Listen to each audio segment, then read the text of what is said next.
Então nessa noite eu quero ministrar a palavra, Mateus capítulo 5, verso 41. Só esse verso, diz assim: e se qualquer te obrigar a caminhar 1 milha, vai com ele 2. Amém? Se alguém te obrigar, grave essa palavra, te obrigar a ir a 1 milha, caminhe 2. Então nessa noite o Senhor quer nos ensinar o mistério oculto da sua palavra acerca da 2ª milha. Acerca da 2ª milha. Isso é um mistério que poucos têm entendimento. É por isso que nós observamos nesse tempo de vida que vivemos na fé, muitas poucas pessoas tendo a alegria de servir ao Senhor. Porque o segredo em servir ao Senhor não está em ser abençoado por Ele, mas ser sustentado por Ele. Ser sustentado por Deus. Em passar 5, 10, 50, 100 anos na nossa fé e olhar para nós, que na mesma intensidade do começo é também o final. Na mesma intensidade do começo da fé também, antes de fechar os olhos, é o final. Então, o mistério para nós da 2ª milha é sempre fazer mais do que a nossa obrigação. Amém? Por isso que é um mistério, e são poucos que têm essa revelação. Mas eu creio em nome de Jesus que a luz do Senhor vai iluminar sua mente nessa noite, através da palavra do Senhor. Se você não sabia, você vai glorificar como eu. Amém? Diga para o seu irmão assim: vamos caminhar 1 milha? Falou? Agora você responde, você que ouviu o seu irmão, você fala assim: não, eu vou caminhar 2 com você. Aleluia! Eita Deus! Aleluia! Amém? Glória! Pode sentar, irmãos, por favor. Maravilha, Jesus. Maravilha. Maravilha. Nós nos deparamos, eu gosto sempre de dizer isso, pastor, o que difere esse ambiente de um baile? O que difere esse ambiente de uma reunião social? O que difere esse ambiente de qualquer outro ambiente, talvez mais importante na sociedade do que esse, como um fórum, um departamento, um ministério, uma secretaria, onde se trata de coisas importantes para o bem social. O que difere esse ambiente de todos os outros ambientes sociais é que nesse ambiente aqui não é somente esse mundo e esse espaço físico, mas também é um mundo espiritual. Também é um mundo espiritual. E nós estamos no maior testemunho para nós cristãos da nossa fé. Se alguém te perguntar qual é o seu maior testemunho de fé que faz você abandonar a velha vida para viver uma vida nova no Senhor, você pode olhar para a Santa Ceia e dizer assim: o corpo e o sangue de Jesus é o maior testemunho da minha fé, de alguém que morreu, mas ressuscitou e prometeu que viria me buscar. Este é o maior testemunho da nossa fé. E a certeza da nossa fé é a nossa ressurreição. Essa é a certeza da nossa fé. Eu não sei você, mas quando nós olhamos para a vida de Paulo, o maior testemunho era o Cristo ressuscitado e a certeza da ressurreição. Se haverá ressurreição, haverá vida após a morte. E essa é a nossa maior certeza. Quando nós olhamos para os preceitos bíblicos no capítulo 5 de Mateus, você consegue observar que o capítulo 5 de Mateus inicia aquilo que nós chamamos de compêndio do reino de Deus. Ou seja, aqui nós temos os estatutos do reino do Senhor. Aqui nós temos as leis que regem o reino do Senhor. Se para nós, como sociedade civil e como filho de Deus, nós temos o decálogo, os 10 mandamentos, porque é isso que os mandamentos são de ordem espirituais e física. Então, de ordem social, sem os mandamentos do Senhor, uma sociedade se corrompe. E em uma ordem espiritual, sem adorar e servir ao Senhor em primeiro lugar na sua vida, nós nos corrompemos. Quando nós olhamos para esses mandamentos, são essenciais para a nossa vida. E isto é visivelmente observado na vida daqueles que professam a fé em Deus. Professar a fé em Deus é muito além do que palavras, é muito além do que um sentimento vazio que se transforma em palavra. Servir e amar ao Senhor são atitudes que honram ao Senhor, que honram a Deus. E quando nós olhamos para Mateus capítulo 5, nós temos aquilo que nós chamamos de base cristã, porque nós estamos no reino do Senhor, professando a fé em Cristo Jesus, automaticamente Ele nos transforma. Irmãos, deixa eu dizer algo. Se nós que começamos uma carreira cristã, que começamos na fé, nós não estivermos num ambiente aonde não nos confronta, aonde não vem sobre nós uma repressão espiritual, de forma a nós mudarmos a nossa conduta, princípios do reino estão sendo burlados nesse ambiente. Se nós estamos num ambiente aonde eu me sinto confortável sendo um cristão em sociedade, alguma coisa está errado no ambiente. Se num determinado momento da nossa reunião, Deus não me confronta, Deus não vem me confrontar, a minha fé está num Deus terreno. Está num Deus terreno. Porque nós somos moldados ao caráter do mundo. Nós somos moldados àquilo que nós chamamos de vida mundana. Desde criança nós somos ensinados a sobreviver em sociedade, sempre querendo sair melhor do que o outro, sempre querendo se beneficiar da bondade alheia. E quando nós nos convertemos ao Senhor e estamos no ambiente, nós precisamos ser confrontados pelo Espírito Santo, de forma a nós mudarmos os nossos pensamentos, as nossas atitudes e as nossas obras. Se engana quem pensa que o pastor local não é repreendido pelo Senhor através das suas vidas. Se engana quem pensa que aquele que ministra o Evangelho também não tem responsabilidade de viver o Evangelho. É por isso que o apóstolo Paulo ele vai dizer: eu tenho que prestar muita atenção, eu tenho que tomar muito cuidado, porque eu pregando aos outros, naquele grande dia, eu não venho a ser reprovado pela minha conduta. Então todos nós somos confrontados pelo Espírito Santo. Todos nós somos confrontados pelo Espírito de Deus a entendermos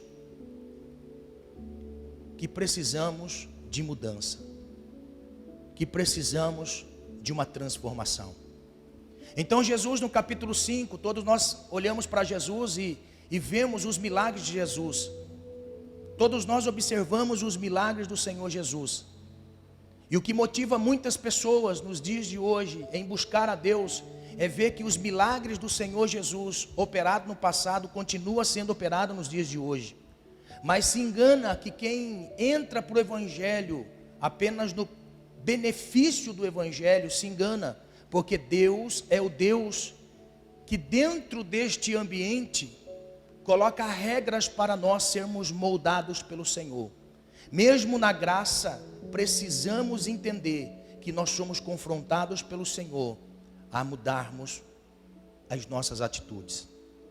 E quando nós olhamos para este compêndio do capítulo 5, 6 e 7 de Mateus, nós temos a base da nossa fé. Nós temos a base. Não se engane, porque dentro desses 3 capítulos, mesmo na graça tem condenação. Mesmo na graça tem condenação dentro destes 3 capítulos, que contém palavras que vai ditar a nossa vida, desde algo tão desprezível, que se chama ansiedade, até mais ao pecado mais grave que temos, que muitas vezes olhando, nós catalogamos como o adultério o pecado mais grave. Desde o pecado menor ao pecado maior, o capítulo 5, 6 e 7 de Mateus, mostra para nós a responsabilidade de cristão que nós temos. Nós temos uma responsabilidade no reino do Senhor. E esta responsabilidade no reino do Senhor é muito mais do que levar o seu nome, é levar o nome de Cristo, é levar o nome de Deus. E quando nós olhamos para o verso 41, dentro de uma coleção de palavras, nós temos uma palavra de Jesus que costumeiramente nós passamos desapercebidos. Costumeiramente passamos desapercebidos com esta palavra do Senhor Jesus, que diz respeito à nossa vida. Um costume vivido na época não se limita apenas a um povo da época. Um costume vivido nos tempos bíblicos, no tempo de Cristo, não se limita à nossa conduta cristã no século 21. Quando nós olhamos para o verso 41, Jesus estava dizendo acerca de um costume da época, até porque Jerusalém foi sitiada, não somente Jerusalém, mas toda Israel foi sitiada, foi tomada e subjugada por um império romano. E na época o império romano era o império, depois da Grécia, era o império mais atroz, era o império mais maldoso, era o império com mais crueldade. No entanto, que a crucificação não era dos judeus, a crucificação era romana. Se matava por qualquer coisa para exercer a autoridade. Então, quando Jesus ele vai dizendo a respeito dos compromissos cristãos, Jesus ele chega nesse verso e diz: se alguém te obrigar a caminhar 1 milha, vá com ele 2 milhas. Então Jesus não estava dentro desse compêndio. Se você olhar e analisar, você vê que Jesus disse: olha, se alguém bater de um lado, dê o outro. Jesus não estava querendo nada disso. Jesus estava dizendo: olha, se o teu olho te escandalizar, corta, arranca ele, joga fora. É melhor entrar cego no céu do que com 2 olhos ir para o inferno. Jesus não estava dizendo que nós iríamos ficar deformados por causa da graça, por causa de ser um cristão. Mas aqui são princípios. Jesus queria mostrar a importância de ter uma vida íntegra no Senhor. Então, quando chega nesse verso 41, Jesus ele vai mostrar para nós que existe uma responsabilidade dentro de uma sociedade. Existe, mesmo sendo um cristão e sabendo que o nosso reino não é desse mundo, que o nosso reino não é terreno, nosso reino é um reino espiritual, eterno, que nunca mais terá fim. É isso que Jesus veio trazer, um reino eterno, um reino que não tem fim, que proporcionado pelo seu sangue, nós temos essa graça para vivermos eternamente com o Senhor. Então, Jesus, ele estava aplicando princípios sociais da época. Por quê? Porque Roma tinha dentro das suas leis, uma lei que dizia: se um soldado romano se aproximar de um israelita e dissesse a ele: leve as minhas armas, os meus escudos, 1 milha, automaticamente eu teria que deixar todas as coisas, eu teria que abandonar todas as coisas que eu estivesse fazendo. Se eu estivesse no campo e estivesse trabalhando na terra, arando a terra, preparando a terra para a colheita, se eu estivesse trabalhando na minha casa, se eu estivesse fazendo qualquer outro serviço, eu teria que parar tudo o que eu estava fazendo para levar o armamento daquele soldado. Então, para os judeus que estavam agora sendo subjugados por por esta tirania romana, e que se não fizesse, era passível de condenação, era passível de açoites. Jesus, olhando a indagação do povo judeu a respeito das leis romanas, Jesus, no ensino do Sermão do Monte, que é para nós o alicerce da nossa fé, é aquilo que nós temos como base da nossa fé. Jesus colocou este ensino, aplicou este ensino de forma tão literal, que Jesus trouxe a seus ouvintes um questionamento a respeito da doutrina de Cristo. Como pode eu ser filho de Deus? Como pode eu guardar os mandamentos do Senhor, ser subjugado por uma nação e ainda ter que olhar estes estatutos de lei e observar, tentar? Aonde está Deus nisso? E quando vem Jesus e diz ainda que eu tenho que, além de caminhar 1 milha, eu tenho que agora ir 2 milhas levando. Jesus, na realidade, ele não queria aplicar apenas uma lei social, porque haja vista que Jesus não queria que as pessoas fossem tão agravadas como nós pensamos no literal. Quando nós olhamos para Jesus, Jesus estava querendo dizer assim: se alguém te obrigar a fazer alguma coisa, seja na sociedade, ou seja para Deus, faça além da sua obrigação. Faça além da sua obrigação. Aleluia. Faça além da sua obrigação. Então Jesus estava querendo implantar no nosso entendimento uma palavra que é muito costumeira, nós ouvimos nos dias de hoje. Por que nos dias de hoje? Porque nós estamos perto das eleições. E talvez você já ouviu assim, você já ouviu de um candidato a alguma coisa: fulano, ciclano rouba, mas eu sou honesto. Como se a honestidade fosse algo a ser premiada. Quando um candidato, ele diz: olha, eu sou honesto, eu não roubo. Isto não é uma virtude, isto é uma obrigação. Quando uma pessoa na sociedade está indo conforme as leis de trânsito, e nas leis de trânsito está dentro de todos os limites, uma pessoa como essa, não são virtudes, são obrigações. Nós confundimos as coisas concernente ao que é virtude e o que é obrigação. Virtude sou eu pagar em dia todas as minhas dívidas, não dever para ninguém. É virtude, pastor? Não, isso é obrigação. Virtude seria eu ajudar alguém a pagar as suas dívidas. Eis-me aqui, irmãos.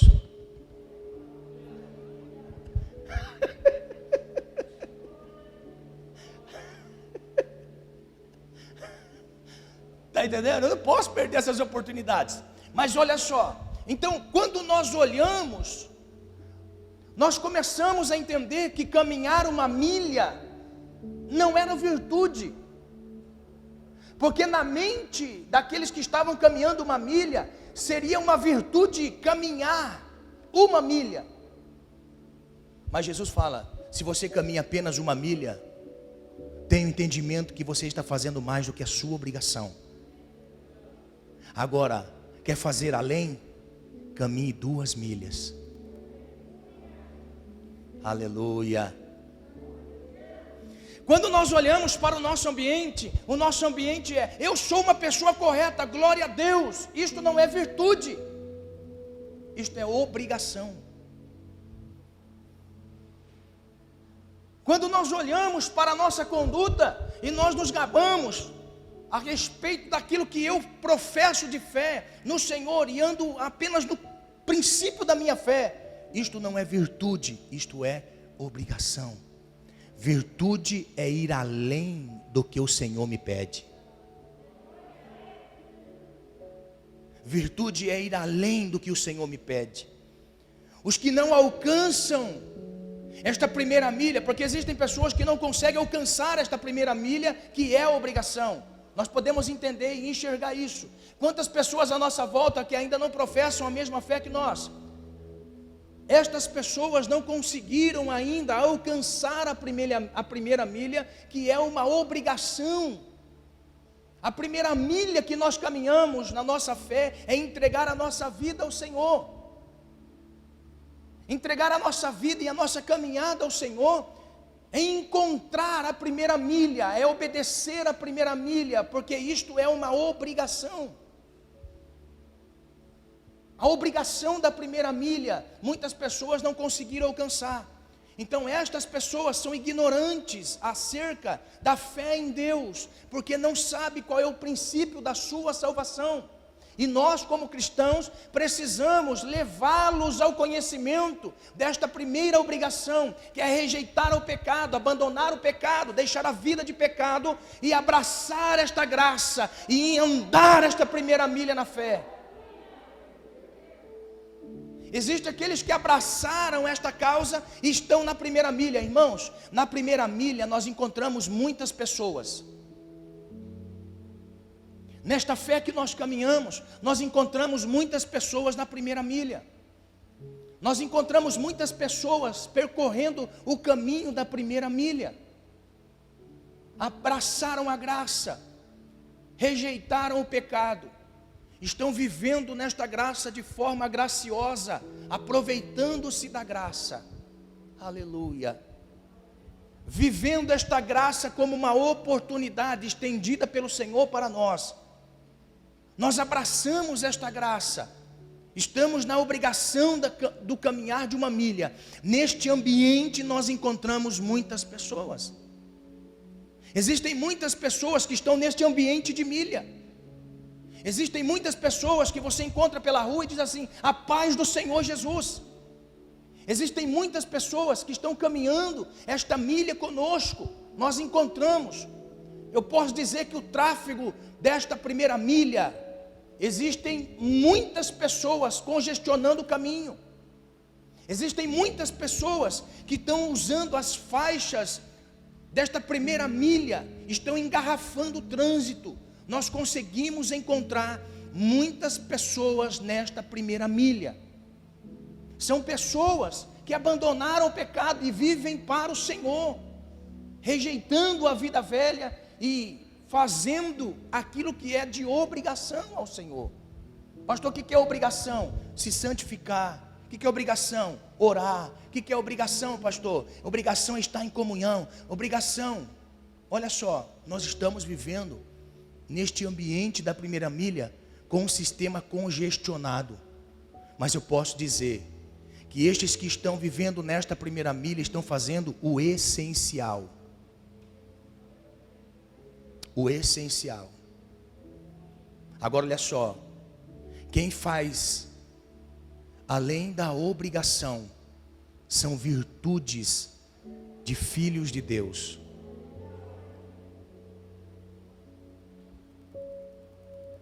São através desses que o evangelho não para. São através desses que o evangelho não estaciona. São através desses que o reino dos céus está sendo povoado. São através desses que estão caminhando 1 milha, 2 milhas, 3 milhas, 4 milhas. Estão caminhando milhas e milhas para que o evangelho não pare, para que o evangelho não retroceda, para que o evangelho caminhe através de nós. São aqueles que estão caminhando 2 milhas, 3 milhas. Esses estão fazendo mais do que o essencial. Esses estão fazendo com primazia, amando ao Senhor mais do que as suas obrigações. Aleluia. Fazendo mais do que as suas obrigações. O reino de Deus está caminhando, porque existem pessoas caminhando mais do que 1 milha. Existem pessoas caminhando milhas e milhas. E existe um mistério muito grande por detrás disso. Por quê? Porque o Senhor, Ele faz com que cada um daqueles que faz mais do que é esperado, o Senhor faz eles como luz no meio das trevas. Luz no meio das trevas. Não fazer só o essencial, não fazer só o de obrigação, mas ir além.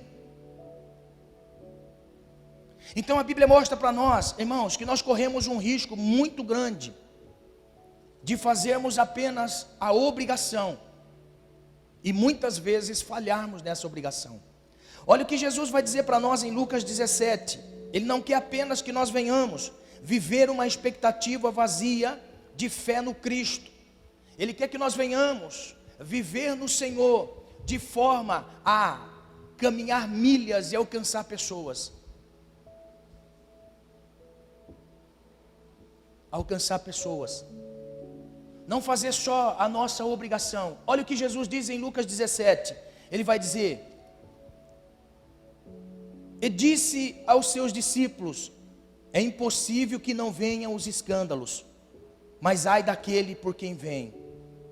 Melhor lhe fora que lhe pusesse ao pescoço uma pedra de moinho e fosse lançado ao mar, do que fazer tropeçar um desses pequeninos. Olhai por vós mesmos, e se o teu irmão pecar contra ti, repreende-o, e se ele arrepender, perdoa-lhe. E se pecar contra ti 7 vezes no dia, e 7 vezes no dia vier ter contigo, dizendo arrependo-me, perdoa-lhe. Disseram então os apóstolos ao Senhor: acrescenta-nos a fé. Olha só, alguém que não queria apenas fazer a obrigação. Ao olhar o discurso de Jesus, porque esse discurso de Jesus é de ir além da expectativa de fazer a obrigação. E quando eles olharam para si, eles disseram assim: nós não temos esta condição, Senhor, nós não conseguimos ter esta condição. Aí um dos discípulos diz para Jesus assim: Jesus, então acrescenta a nossa fé. Aleluia. Olha o que eles estão dizendo: Jesus, acrescenta-nos a fé. Por quê? Porque caminhar uma milha, nós não precisamos de fé. Pelo processo da escolha e da separação do Senhor sobre nós, nós servimos automaticamente. Só que nós corremos risco no meio do caminho, perder o sentido da nossa carreira. E quando nós perdemos o sentido na nossa carreira, a ser afrontado por alguém, entra em nós a natureza pecaminosa. Com a mesma afronta que eu recebi, eu também vou devolver. Nós corremos o risco disso, porque é obrigação. Então, na minha obrigação, não atentando para aquilo que Deus me chama, automaticamente eu preciso de fé para viver. Eu preciso de fé, e é isso que o Senhor quer colocar em nós, fé. O Senhor quer acrescentar a nossa fé. O problema nosso como cristão é manter-se acostumado na primeira milha. A minha primeira milha é: eu canto a canção 15 da harpa, ó quão cego eu andei e perdido eu vaguei, longe, longe do meu Salvador. A minha obrigação é participar do culto de ceia, a minha obrigação é dizimar, a minha obrigação é estar no ambiente. Mas quando eu sou afrontado e confrontado por alguém, eu quero devolver o revide. Aí Jesus vem dizendo: fez isso no dia com você? Então espera, se ele fizer 7, ainda perdoa ele. Aí o discípulo olhou para ele e falou assim: mas mestre, então acrescenta a nossa fé, ou seja, me ensina a caminhar a segunda milha, Senhor. É isso que nós precisamos. Quando falo nós, eu também preciso disso. E é por isso que todos os dias eu sou confrontado na minha mente a ser melhor do que eu fui ontem. Aleluia, aleluia. Eu preciso ter a fé aumentada para caminhar a segunda milha. Agora olha só o que o Senhor continua dizendo. Aí ele vai dizendo assim: e disse o Senhor: se tivesses fé como um grão de mostarda, dirias a esta moreira: desarraiga-te daqui e planta-te no mar, e ela vos obedeceria. Aqui Jesus não estava dizendo a respeito da fé como um grão de mostarda no seu tamanho, mas em essência. É isso que o Senhor quer fazer em nós, essência do Senhor em nós. Aí ele vai dizendo: e qual de vós terá um servo a lavrar ou apacentar o gado, a quem voltando ele do campo diga: chega-te e assenta aqui à mesa, e não lhe diga antes: prepara-me a ceia, e cinge-te e serve-me, até que eu tenha comido, bebido, e depois comerás e beberás tu. Aí ele vai dizendo: porventura dá graças ao tal servo, porque fez o que foi mandado? Creio que não. Assim também vós, quando fizerdes tudo o que vos mando, dizei: somos servos inúteis, porque fizemos somente o que deveríamos fazer. Amados, não é virtude nós estarmos no culto. Amados, não é virtude darmos testemunho de Cristo. Não é virtude nós sermos obedientes.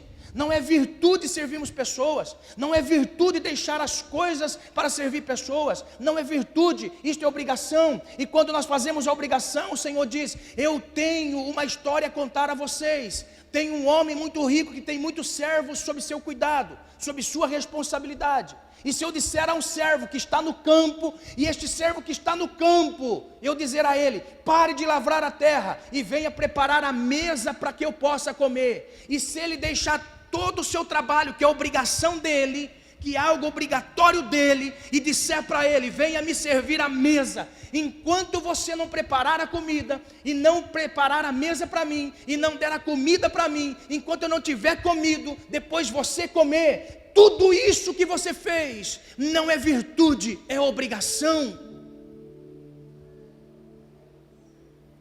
Por que é que nós vivemos uma geração de pessoas insatisfeitas com Deus? Porque nós fazemos só a obrigação, e o Senhor não tem prazer em nós se fazemos somente a obrigação. Existem muitas pessoas que nem a obrigação fazem. O Senhor está vendo todas as coisas do tempo que nós estamos vivendo. Nós somos cristãos, e cristãos têm que fazer além do que é mandado pelo Senhor.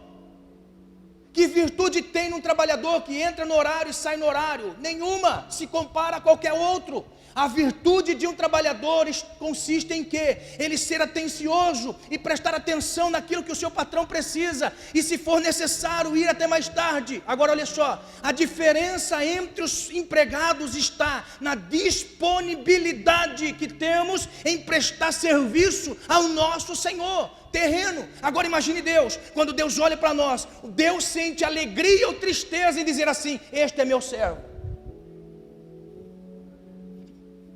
Está entendendo?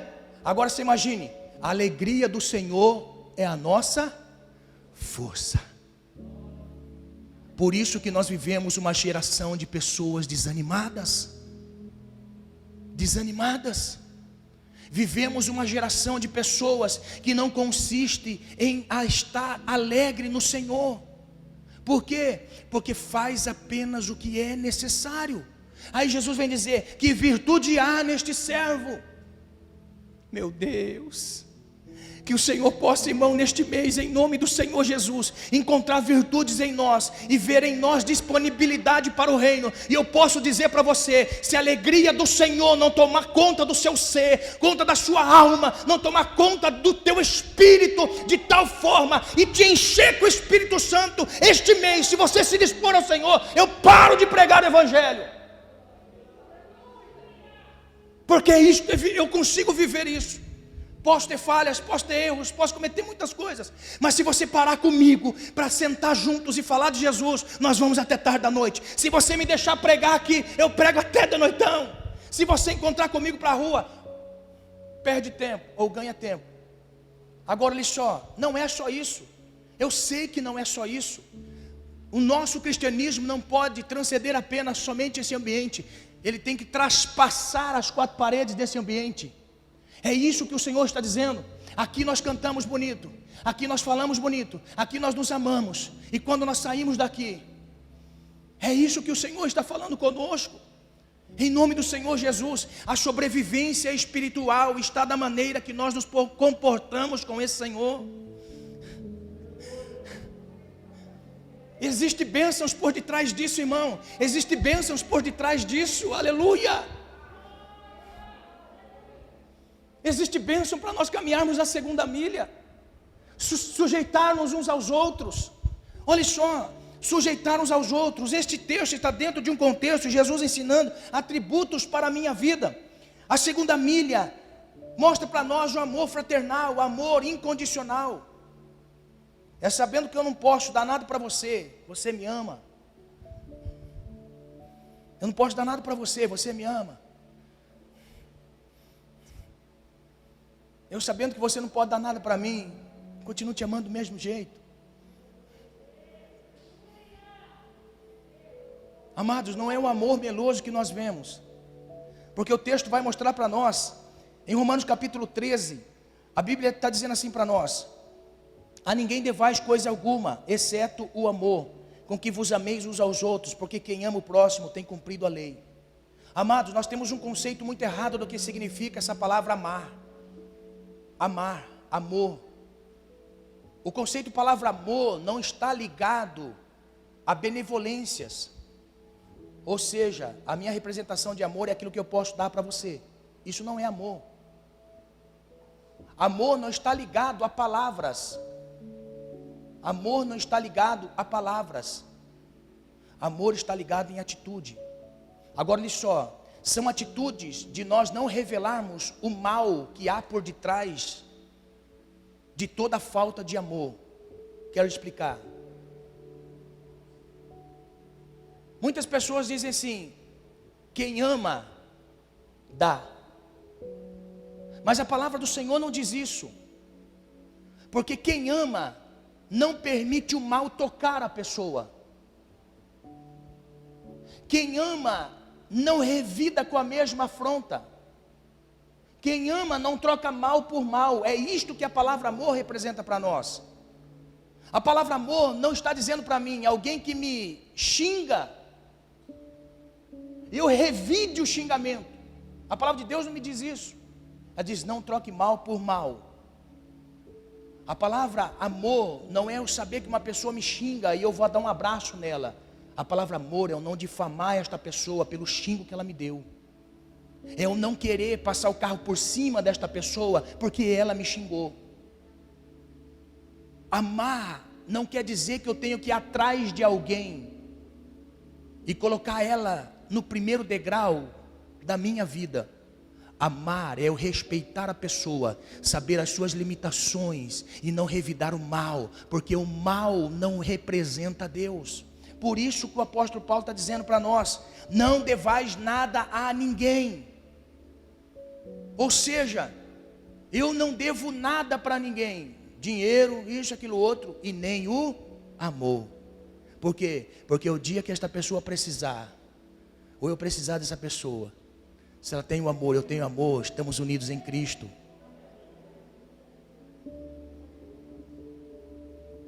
O amor que o Senhor espera de nós é entender que cada um tem uma vida dentro do Senhor e saber que o Senhor conhece todas as coisas. A segunda milha é nós entendermos que o amor não é revidar a afronta, mas é aproveitar a oportunidade para empregar a graça. Quer ver? A Bíblia diz para nós que quando Jesus estava no Getsêmani, que antecedia a crucificação, Jesus estava no Getsêmani, e Jesus sabia que Pedro iria negar, porque a Bíblia diz que enquanto Pedro dizia: eu vou contigo em todos os lugares, Senhor, mas Jesus olha para ele e fala assim: Pedro, antes que o galo cante 3 vezes, você vai me negar. Eu, Senhor? Olha o amor do Senhor. Sabendo que Pedro ia negar, sabendo que ele iria estar sozinho no momento da crucificação, a Bíblia diz que Jesus caminhou 1 milha. Por quê? Porque nada tirou o foco de Jesus. Jesus estava na primeira milha.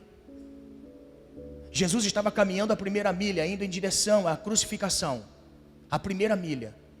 A Bíblia diz para nós que Pedro estava no meio de pessoas que estavam se aquentando por causa do frio do lado de uma fogueira. Aí vem alguém e diz assim: você é um deles. Olha só, Pedro fala assim: eu não, Senhor. Eu não, senhora, não sou eu não. Não, eu não sou. Não, você andou com ele porque parece que eu vi. Não, eu não sou. Pedro saiu. A Bíblia diz que depois encontram Pedro, e Pedro novamente é confrontado, dizendo assim: você estava no grupo dele. Não, eu não, eu não. Antes que o galo cante, Pedro negou 3 vezes. Agora olha só, Jesus caminhou a primeira milha. Quando Jesus caminhou a primeira milha, foi até a cruz, morreu, ressuscitou. Na ressurreição do primeiro dia, Jesus disse assim para as mulheres: Vá adiante dos meus discípulos na Galileia, porque daqui a pouco eu chego lá. Diga a meus discípulos que eu estou indo lá. Agora olha só, diga também a Pedro. Ou seja, Jesus estava caminhando a segunda milha, mesmo sabendo que Pedro havia feito mal, mesmo sabendo que Pedro havia negado. Jesus amou Pedro e disse assim: eu ainda tenho algo para a vida dele, não desprezo ele, diga que eu amo ele. Aleluia. Caminhar a segunda milha. Nós precisamos caminhar a segunda milha, porque caminhar a segunda milha demonstra a humildade que eu tenho. Demonstra a humildade que eu tenho em reconhecer a pessoa superior a mim mesmo. Isto é caminhar a segunda milha. Por que é que nós não conseguimos ver isso no nosso meio? Há um desrespeito muito grande concernente a pessoas. Não estou dizendo isso aqui porque essa mensagem não está indo só para essa igreja local. Nós estamos indo além daqui. Por que que muitas vezes nós temos problemas de relacionamento? Porque falta nós considerarmos os outros superiores a nós, suportando uns aos outros. Porque falta que nós caminharmos a segunda milha. Porque falta em nós um coração humilde de reconhecer quem nós somos. Nós precisamos reconhecer que nós precisamos caminhar a segunda milha, ir além da mediocridade, ir além do essencial. Nós precisamos entender que se nós nos suportarmos superiores uns aos outros, haverá mais respeito, haverá mais amor, haverá mais sinceridade, haverá mais Deus. Mais Deus.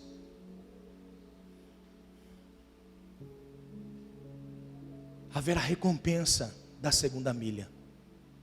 Haverá recompensa da segunda milha. Sabe que recompensa da segunda milha? Não dá mais tempo. Eu estou confundindo o horário, irmãos. Eu ia até 9 horas. Eu falei, nossa, mas o horário não passa. Esqueci que hoje começou às 6. Já vou terminar. Olha só, eu tinha mais coisa aqui, mas não dá tempo. Ó, você sabia que existe recompensa da segunda milha? Quando nós entendemos que temos que fazer mais do que a nossa obrigação. Olha só o que o Senhor vai dizer para nós. A Bíblia diz, se você quiser abrir a sua Bíblia,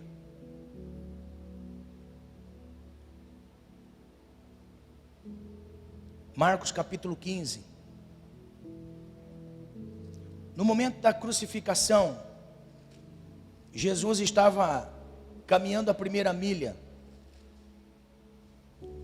E a Bíblia diz no capítulo 15, no verso 21 de Marcos, disse assim: e constrangeram um certo Simão Cirineu, pai de Alexandre e de Rufo, que por ali passava, vindo do campo, a que levasse a cruz. Olha só que momento. Jesus estava caminhando a primeira milha, a obrigação de ir até a cruz. Jesus estava caminhando a primeira milha, indo em direção da cruz. Só que Jesus estava fraco e debilitado, porque quem fosse açoitado não era crucificado. Jesus só foi crucificado porque o povo disse: queremos Barrabás solto e Jesus condenado. Então Jesus foi açoitado e agora Jesus estava indo para a cruz. Quando Jesus estava na via dolorosa, os soldados romanos viram que Jesus não tinha mais condição de carregar a cruz. Aí a Bíblia vai mostrar para nós que estava passando um Simão da cidade de Cirene. Por isso que Marcos deixa registrado Simão Cirineu. Cirineu não era seu nome, Cirineu era a cidade que ele vinha. A cidade de Cirene, na África. Ele estava vindo de lá. E estava vindo do campo. A Bíblia não dá relatos a respeito deste homem, a não ser que ele era pai de Alexandre e de Rufo. Então tudo indica que nos dias de festa, que ele estava participando, vindo de longe, para os dias da festa, Ele veio pelo campo e quando ele chegou na cidade, por ser da África, identificou-se e disse um soldado: ei, você, ajuda ele a carregar a cruz. Ó, a lei da milha. Você é obrigado a carregar. Caminhe essa milha. Preste atenção que isso aqui é importante. Carregue esta cruz até o Calvário. Agora você imagina aquele homem, irmãos. Se ele estava indo para a festa, ele era judeu. E por ser judeu, talvez não creiam na mensagem de Jesus. Mas quando este homem pega a cruz para caminhar a primeira milha, olha só, a cruz não estava limpinha. A cruz estava suja de sangue. A cruz estava suja de sangue. Aleluia. Aleluia. Imagine aquele homem vendo Jesus caminhar pelo lado da frente. Aquele homem com a cruz nos ombros. E aquele homem olhando para aquele sangue que estava caindo sobre ele, manchando a sua roupa. Você está entendendo? E aquele homem estava caminhando com aquela cruz, olhando para aquele sangue, aquela roupa toda ensanguentada, aquele sangue todo escorrendo sobre ele. Imagina o que passou na cabeça desse homem. Imagina o que passou na cabeça desse homem. Ou esse homem não conhecia Jesus, ou esse homem não sabia quem era aquele jovem galileu, ou aquele homem era tão escuso da sociedade da época que não conseguia ter entendimento que aquele Galileu era alguém que tinha se levantado há poucos anos atrás, pregando sobre um céu, sobre um reino, sobre um Deus diferente, e que estava atraindo pessoas sendo curadas e libertas, e que agora ele estava indo para a cruz e não tinha pecado sobre si. Aquele homem, quando estava caminhando a sua milha para levar a cruz de Jesus, alguma coisa aconteceu dentro dele. Aleluia, aleluia. Alguma coisa aconteceu dentro dele. Eu acredito, irmão, a Bíblia não fala nada, a Bíblia não deixa menção de nada, fundo histórico nenhum. Teólogos ficam pirados quando vê essa palavra e não chegam a conclusão nenhuma. Porque é que Marcos só deixou registrado que ele era pai de Alexandre e pai de Rufo, e que era da cidade de Cirene. Eu posso dizer uma coisa, irmão: Deus não erra. Deus não erra. Deus sabe o que cada um de nós faz na nossa primeira milha. Aquele homem foi carregando a cruz de Jesus. Alguma coisa foi acontecendo dentro dele.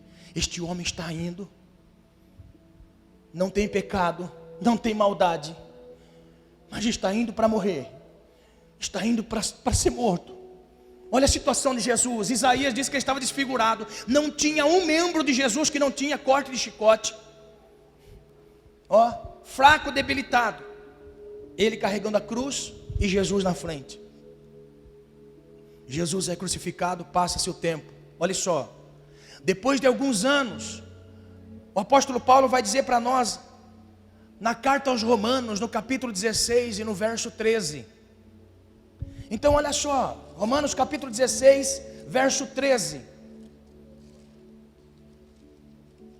Diz assim, Romanos capítulo 16, verso 13. Olha só: saudai a Rufo, eleito no Senhor, e a sua mãe e minha. Depois nós temos em Corinto, nós temos palavra de Paulo dizendo a respeito de Rufo. E depois nós temos em Atos dos Apóstolos, no capítulo 6, uma congregação de judeus que tinha em Cirene. Irmão, juntando tudo isso, nós podemos chegar a algumas conclusões. Eu posso crer no meu espírito que aquele homem carregou a cruz, e a obra do Cristo foi feita sobre a sua vida, e sobre a sua casa, e sobre a sua família, de tal forma tão graciosa, que Paulo faz menção no final da sua carta a seus amigos. Sabe o que eu quero dizer? Existe recompensa da segunda milha. Existe recompensa da segunda milha. Existe recompensa. Eu quero dizer uma coisa a você em nome do Senhor Jesus. Não faça só a obrigação. Faça mais. Faça mais. Que o reino do Senhor possa avançar através de você. Que o reino do Senhor possa avançar através de você. Não precisa se fazer muitas coisas. Não precisa se fazer muitas coisas. Apenas você caminhar a segunda milha, entender o propósito do Senhor. Levar essa palavra, a sua cruz, levar o Evangelho de Cristo, viver uma vida cristã, em nome do Senhor Jesus. Vai valer a pena. No final da história vai valer a pena.